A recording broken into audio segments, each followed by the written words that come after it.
So you've had your fair share of lawsuits now, right? Yes. So professionally, I like to say that I'm a troublemaker and a physician on the side. I challenged my own university's vaccine mandate in federal court. For the Christian, freedom is absolutely part of what it means to be human. Once you recognize that living forever is the end goal of the transhumanist movement, you recognize, okay, this has very little to do with science and technology anymore. This is a religion. So many people abandon things that I saw as so fundamental and basic. And somehow in this climate of fear, we began to think that the rules don't apply. Yeah. It doesn't take a majority to push back against this stuff.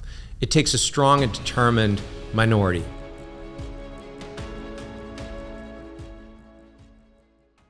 Dr. Aaron Kheriaty, it's so good to have you with us on Undercurrent. Thanks for being here. Always good to be with you. So I've admired your work for a long time. We've been friends. We've talked about the last 5 years and this cycle we've all walked through of becoming more and more aware of censorship, of the ways in which digital biometric controls have moved into our environment. And so I want to get into that conversation today to help leaders better understand just some of the new surveillances that are part of our world and how we can think well about them. But first, give us a little bit of your background, what you do, kind of where this all began for you, and then we'll catch up. So professionally, I like to say that I'm a troublemaker and a physician on the side. So I'm trained as a psychiatrist. I'm a practicing psychiatrist in private practice in Orange County, California. Small private practice. Most of my time is spent doing research writing, speaking on bioethics, biotechnology, public policy, public health related work. So I have an appointment at the Ethics and Public Policy Center in Washington, D.C. that supports that kind of work. For most of my career, for 20 years, if you include my residency training, I was at the University of California, Irvine.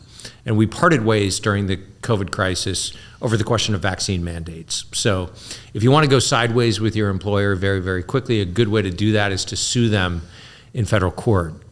And I challenged my own university's vaccine mandate in federal court. And at the time, it was a high profile case because I was not just a professor in the School of Medicine, but I was also director of the medical ethics program.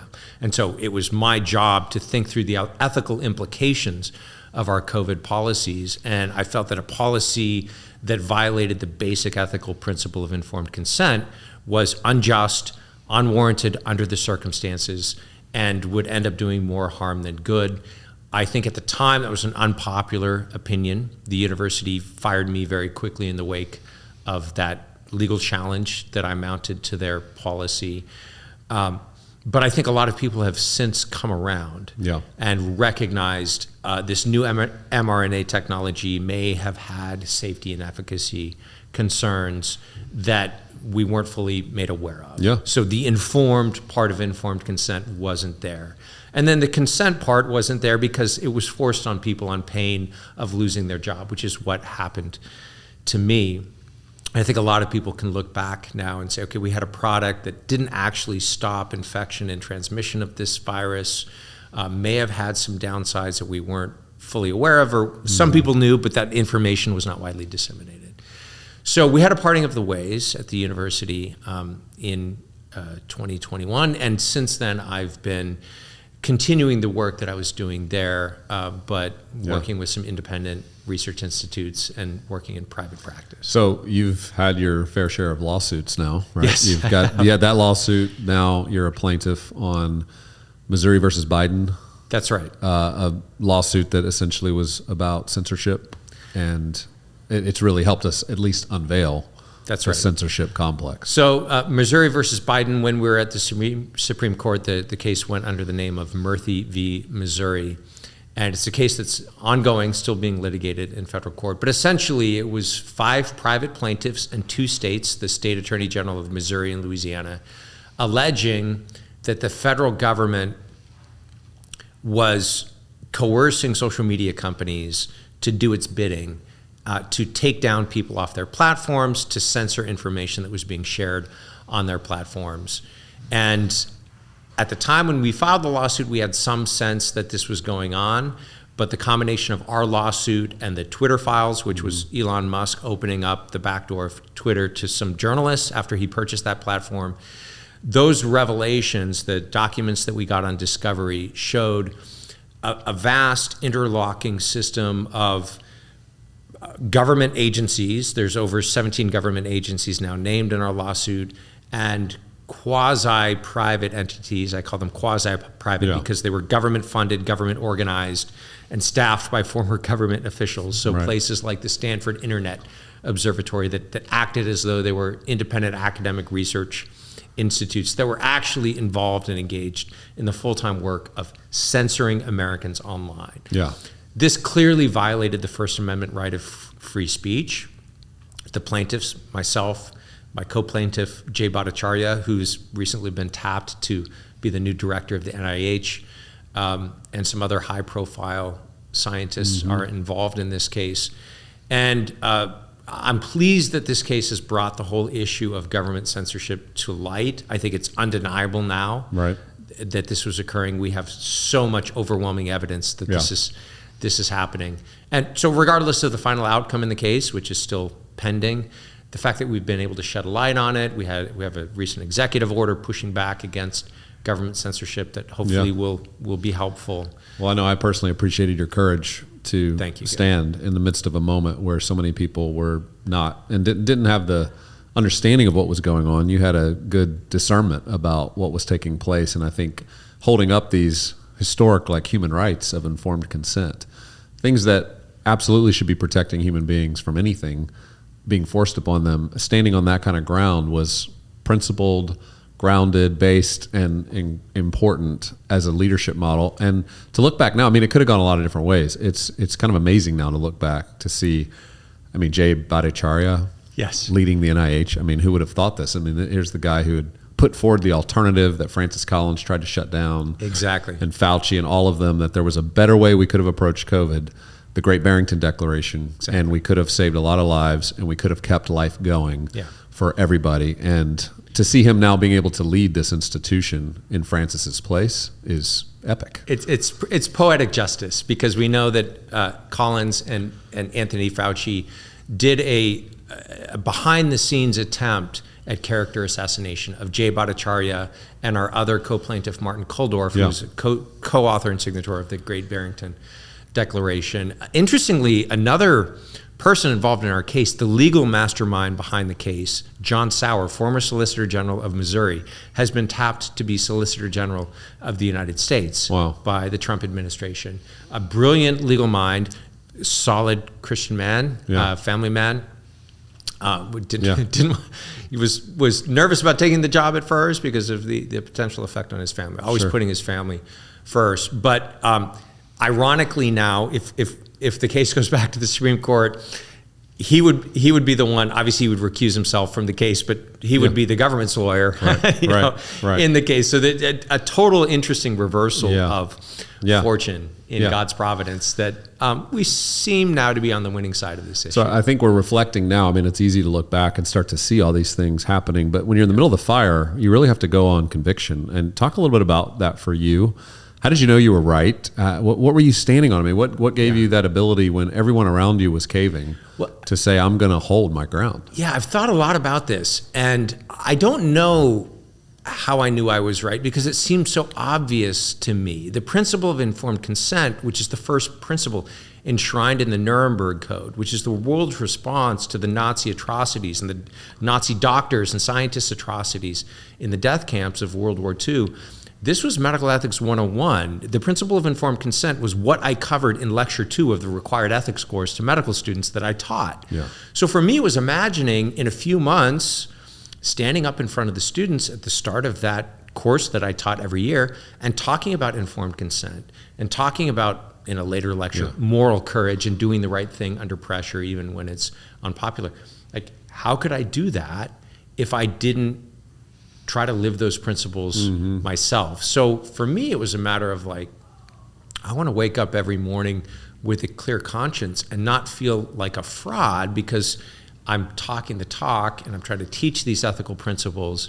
But under difficult circumstances, I sort of abandoned them. So what confused me was not why I saw things that other people didn't see, but why so many people abandoned things that I saw as so fundamental and basic. And somehow in this climate of fear, we began to think that the rules don't apply. Yeah.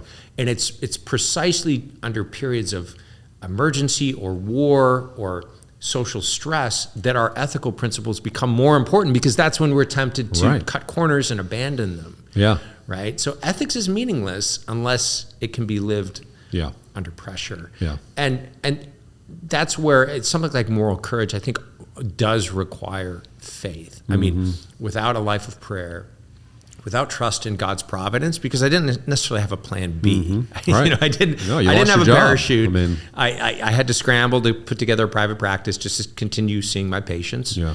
And I didn't really know how I would carry on the rest of my work. I think without faith in God, even if I believed this was the right thing to do, I don't think I would have had the grace to take that risk under the circumstances. And the support of my wife and the support of my family was also absolutely essential. So you and I are mutual friends with Matthias Desmet, his work, The Psychology of Totalitarianism, and he's been on Undercurrent, where we talk about that. We'll link that in the show notes, where people could go deeper into the question of how could no one see this? And there's a good psychological explanation for it that he describes as mass formation that'll be worth people's time to just discover if you kind of had that same question. I want to talk about the book you wrote, though, The New Abnormal, The Rise of the Biomedical Security State.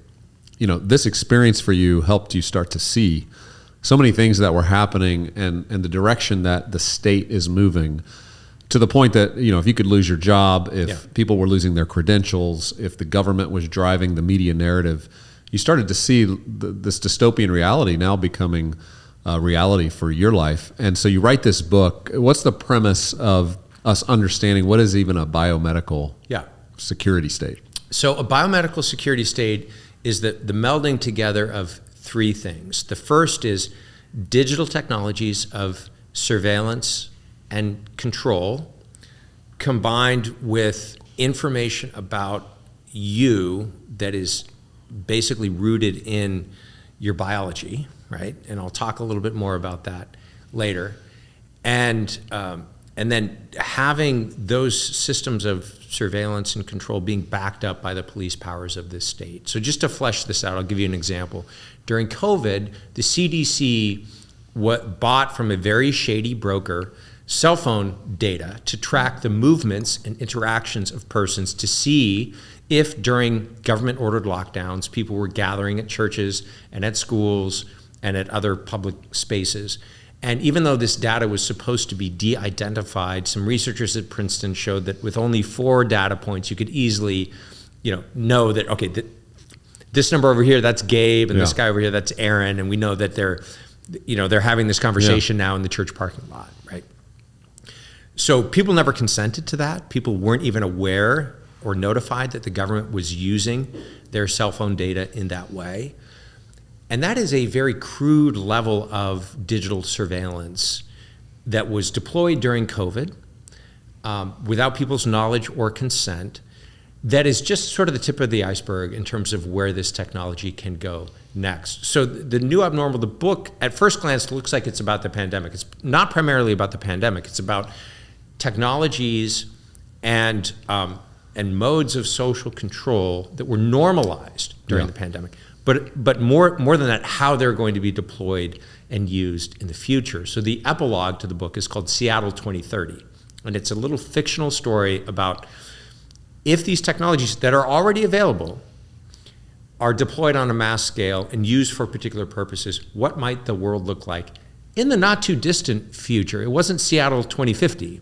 It was what would life in a major US city look like when these mechanisms of social control are more fully realized. Yeah, and we've seen that take place in places like China, right? The social credit system that's pretty much locked down people that don't align, their political beliefs are different or based on their relationships with other people who have dissident views.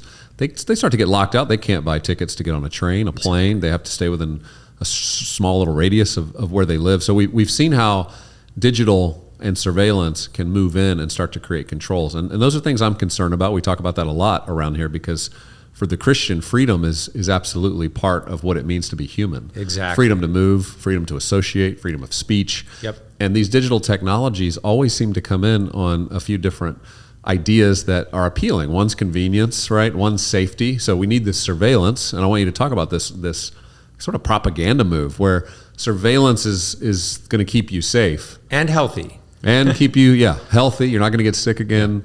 It's always and it's going to be convenient, right? Your life's just going to be so much easier. I mean, when I go sit, frictionless travel. Frictionless. When I go sit down in a restaurant and they hand me a QR code to look at a menu, that's not frictionless to me. Give me the menu. Yes. I don't want to do this process you're trying to train me into to think this is normal. This isn't normal. This isn't enjoyable. It's less human.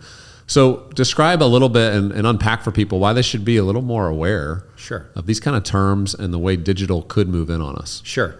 So I think most people now are at least somewhat aware that their phone is a listening surveillance device. And this can sound paranoid, but we've all had the experience of having what we think is a private conversation with our phone powered down, and then going on, scrolling our social media feed or doing a Google search and having a targeted ad that was about the thing that we were just talking about with our friend 10 minutes ago. So this thing is obviously listening, gathering data, packaging up that data on us, behavioral data, voice-related data, and selling it to the highest bidder.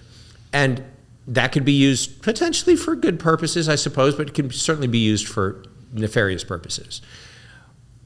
The next step in this process is this surveillance going under the skin, as Yuval Harari, the resident philosopher at the World Economic Forum, likes to put it. He says, human beings are basically quote-unquote hackable animals. We are biological algorithms. And the next step in the development of digital technology is to collect biometric data. Biometric data would be things like your heart rate and your blood pressure and your skin conductance, moment to moment, sold on the basis of this wearable device or even an implantable device that's monitoring your health, right? If you start having some symptoms of illness, this can notify you, and you get a notification on your phone that you need to go see the doctor and get this test or whatever. Sounds like a good thing, right? It's going to be subtle. It's going to be little nudges. But imagine sitting down and watching a presidential debate. And this device is gathering that biometric data on you moment to moment. It can track your exact subtle emotional responses to everything that is said by each candidate and to every issue that's discussed. And so even without saying a word, whoever has access to that data knows exactly what you're thinking and feeling on these, let's say, these political issues. Right? That's just one example to sort of flesh out what this convergence of digital technology and biometric data, could potentially mean in terms of intrusive levels of surveillance and political control, social control, other means of trying to nudge people into particular behaviors. Yeah, this is what's wild is we're feeding the system. I mean, I'm like, get rid of the Apple Watch. Voluntarily. Get rid of the sleep studies that are taking place through my app. Get rid of checking in at TSA and letting them scan my face. Stop using my phone to scan my face. Opt out of Real ID and just use your passport when you're flying. I mean, these to me are the things that we need to do to create friction to slow this system down. But the next generation, when I talk to any Gen Zer, they go, why do we need privacy? What's the point of privacy? Is that even a Christian idea? Privacy? Like, why shouldn't we just be transparent? Why should we care that people are listening to our conversations? I mean, maybe we shouldn't be saying the things we don't want people to hear. I mean, that's the sort of ethical. I have nothing to hide. I'm transparent. I'm not doing anything bad. So why should I be concerned about privacy? So what would you say about why the next generation should care about their privacy? So I like to talk sometimes about the home as a sanctuary, as a way to get at this notion of why privacy is important. Because people do say, well, I'm not doing anything wrong. I have nothing to hide. I want to be transparent in everything I do because I'm going to be judged on my interior life as well as my exterior behaviors. So isn't that a Christian virtue to not care about privacy? But we do care about the intimacy of the home, right? There are certain ideas, people, and things that a good father would not invite into his home to interact and to be with and to listen to the intimate conversations that he is having with his own children or that he is having with his wife when they're getting ready for bed, right? Everyone understands that the home as a sanctuary, as a space of intimacy, is a good thing. It's something worth preserving. Well, through the use of these digital technologies, we are inviting all kinds of influences, all kinds of people, all kinds of ideas into our home in ways that we would never do with real persons or things, or physical things in the real world. We're allowing things in the digital world to basically intrude upon our personal lives in that way. So that could be another way of framing it for people, that they intuitively understand. Just because I want to keep something within the intimacy of the home doesn't mean there's something wrong with it. Right. It just means that is a form of human interaction and intimacy that should be respected by the external world. And political, economic, financial interests that want to have access to all of that information in order to basically exploit it in various ways.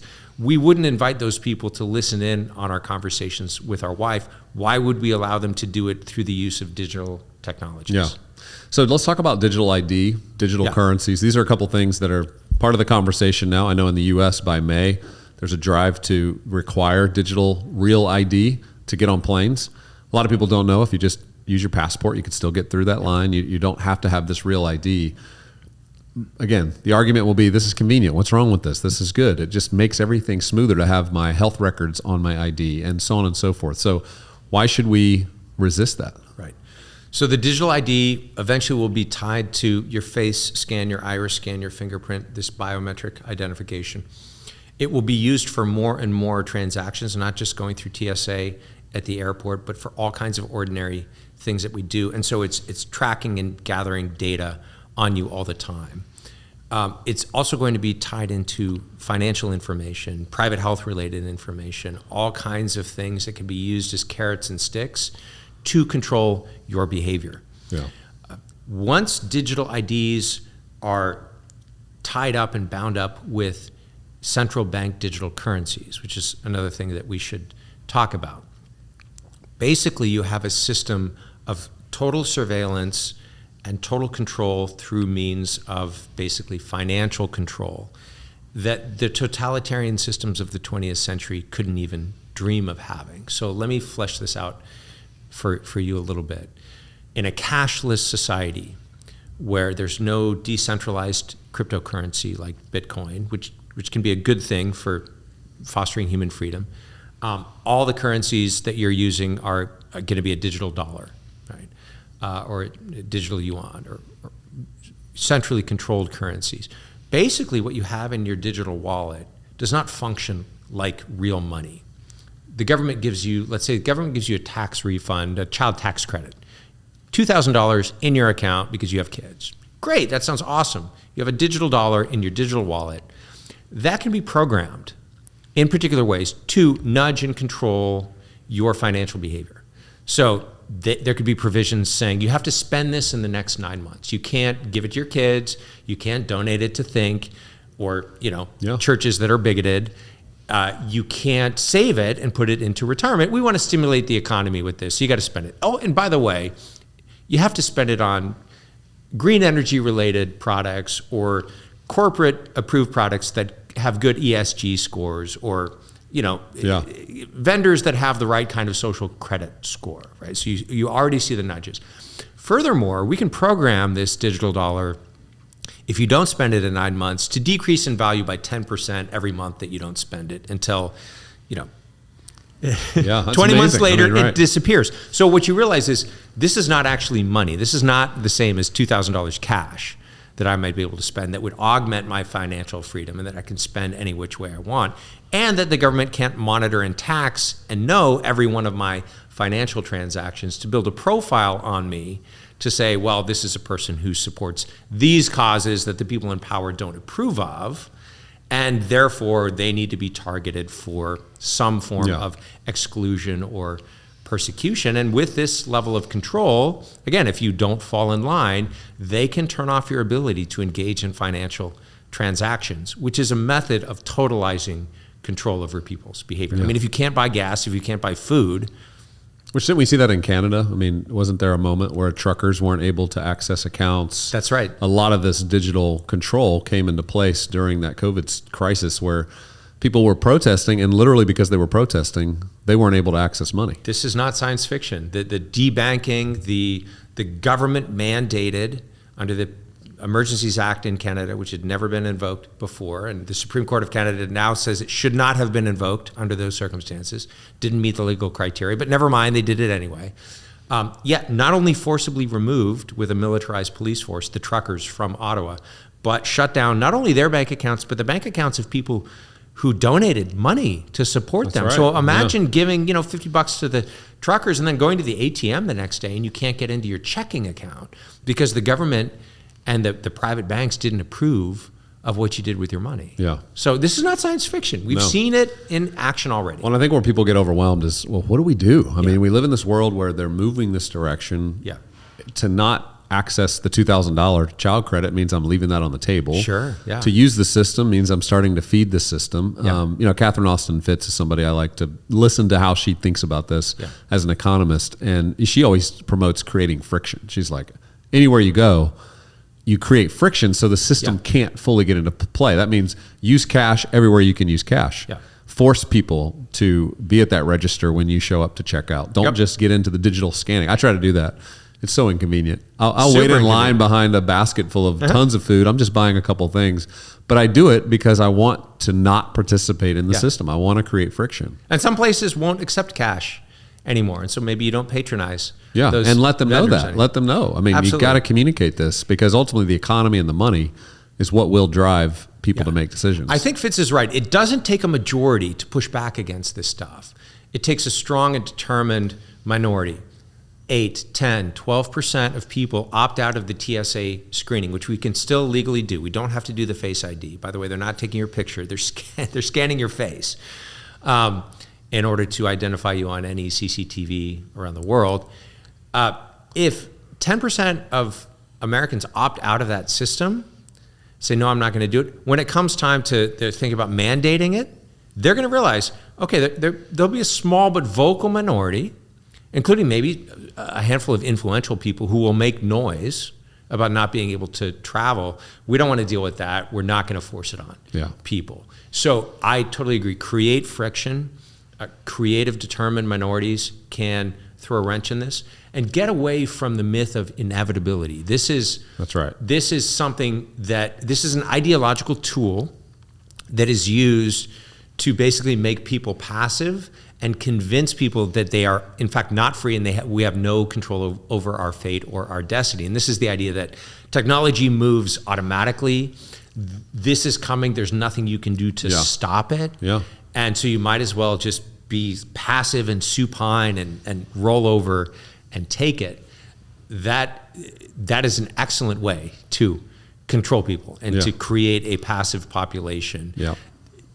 Human beings, our ideas, our decisions do shape the direction of history, right? Of course, we believe that as Christians, that we can cooperate in God's providence by our own free decisions, and we can bring good into the world, or we can bring evil into the world based on our own choices. And so we have to be firmly convinced that, in fact, nothing is inevitable. Some things look very likely, some things will be hard to stop, but we need to maintain the conviction that we are free at an individual level, and those individual decisions collectively do have social consequences. And your story completely maps out on that timeline. I mean, as we were discussing earlier, I want to talk about artificial intelligence because now with artificial intelligence being a part of this new dynamic of the biomedical state, of using biometrics, we now have machines making these decisions. It's not always humans that are sitting there deciding. Like if you try to go, for example, you're in an airport and you're in Orlando and you've got to go through that, that scan in where you take your boarding pass out, you scan. There's no human there. If it just says you're not getting in for whatever reason, your records, we don't like that you're sick right now because we measured that you have 100-degree fever, whatever it might be, you can't appeal to a human. There's nobody there. Like you're dealing with a machine. So as we get into this future with AI, are you concerned about where AI is going to move with this? And what are some of our ways to try to create friction even in an environment where artificial intelligence is designed to remove all friction? Yeah, I am concerned about AI. AI can be a very powerful tool. I do use it. I have used ChatGPT and Grok and the large language model AI. There's useful things that these things can do to aggregate information, to synthesize complex information. If the algorithms are functioning in a balanced way, and if they're drawing on good information, that can be powerful and useful, as any human tool might be. I think a helpful distinction for Christians, for any thoughtful people, in fact, is the distinction between a tool and an idol.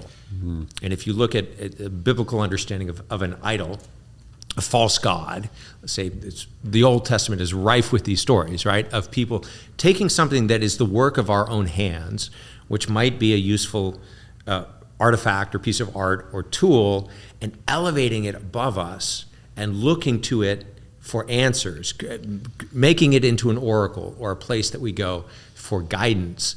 That is very dangerous. Then the work of our hands basically becomes a false god, and that comes back to bite us and puts us under the sway of principalities and powers that do not have our best interest in mind. And I see that danger with AI. So as a physician, sometimes I have patients querying a ChatGPT, what are the risks and benefits of this antidepressant medication? And again, if it's drawing on good information, that might yield some well-synthesized information to inform a patient about a medical decision. That worries me less than when I have a patient saying, hey, ChatGPT, given my medical history, should I take this medication, right? Rather than consulting a physician that knows them at a personal level, right, that can have the back and forth and the kind of nuance and the human decision-making process, which involves subtleties that an algorithm is never going to achieve. So looking to these things for answers on how to live, for wisdom to guide our free choices, that strikes me as a very dangerous trend that already in this early stage of AI, I'm already seeing evidence that people are treating this not just as a tool, but as a kind of oracle, idol, repository of wisdom, right, which strikes me as dangerous, certainly like unbiblical. Yeah, well, it's religious in its own way. And I know there is a religion that's many in this space are following called transhumanism. We won't have time to get into all that right now, but for those who aren't that familiar with transhumanism, would you just give us a little sense of what is this belief of transhumanism? So this is an idea or an ideology. It's very powerful, popular, especially among Silicon Valley elites. And it's the basic idea of salvation through digital technology, using medical technology not just to heal the sick, but to make well people better than well. Drugs, hormones to make us bigger, faster, stronger, smarter. Longevity, eternal life. Live forever. Well, that's the ultimate endpoint of the transhumanist agenda, is some form of, through replacing damaged body parts, through uploading our brains to a computer or the cloud in the sky, what have you, some form of eternal life. And once you recognize that living forever is the end goal of the transhumanist movement, you recognize, okay, this has very little to do with science and technology anymore. This is a religion. It's a substitute religion for a secular age. And the reason it's enticing to so many people, including powerful and influential people, is precisely because we have inbuilt religious longings that cannot be eradicated, right? Augustine said famously in the Confessions, you have created us for yourself, O Lord, and our hearts are restless until they rest in you. So we have this restless heart. We do have a desire for eternal life, right? We can't achieve it through the work of our hands, through our own technologies, but we do have that desire that's not going to go away simply because we live in a secularized, materialistic culture. Yeah. Right?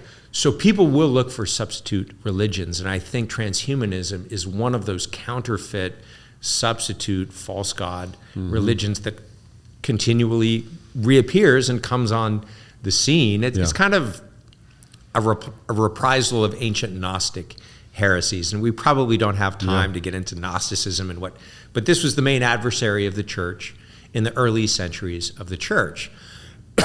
And the Gnostics basically saw that the body is fundamentally, and the material world is fundamentally evil, and so something that we have to transcend, which is not the Christian view. The Christian view is that, the body is wounded and fallen because we are wounded and fallen, but God created the body as well as the soul. Christ became a man, the second person of the Trinity became incarnate with a human body. He didn't appear to be human, he was human. And so the body has been created and redeemed by God, and we cannot discard it. Right. It's not just a blank slate that we can do whatever we want with, which is what gender ideology would have us believe. And gender ideology is an on-ramp to transhumanism. Yeah. Well, and C.S. Lewis warned us about this, right? The abolition of man. Exactly. He speaks to this idea of machines becoming merged with humans. And so it's kind of amazing to look back and see we're almost a century on, and we're living into these realities that not only him, but many other dystopian authors started to predict. And so having the wisdom to think through this well, to be sure we're not participating in it, but I think, curiously, to recognize that so many of our other leaders in the world are seeking after the very things to solve this dilemma of their heart. They do want eternal life. They don't want to die. They want to have ultimate wisdom. They're just looking in the wrong places. And I think the more we can have conversations like this to help them better recognize there might be a better way, hopefully it can help. But Aaron, thank you so much for your work, your faithfulness, your courage, bravery. I love reading your Substack. I'm going to encourage people. We'll put it in the show notes below to subscribe to your Substack. You're doing great work to help all of us think well. So thank you. Thanks, Gabe. All right. Great. All right. That was fun. I know. We could go for another hour, but I gotta, at some point, we need to do an evolutionary discussion about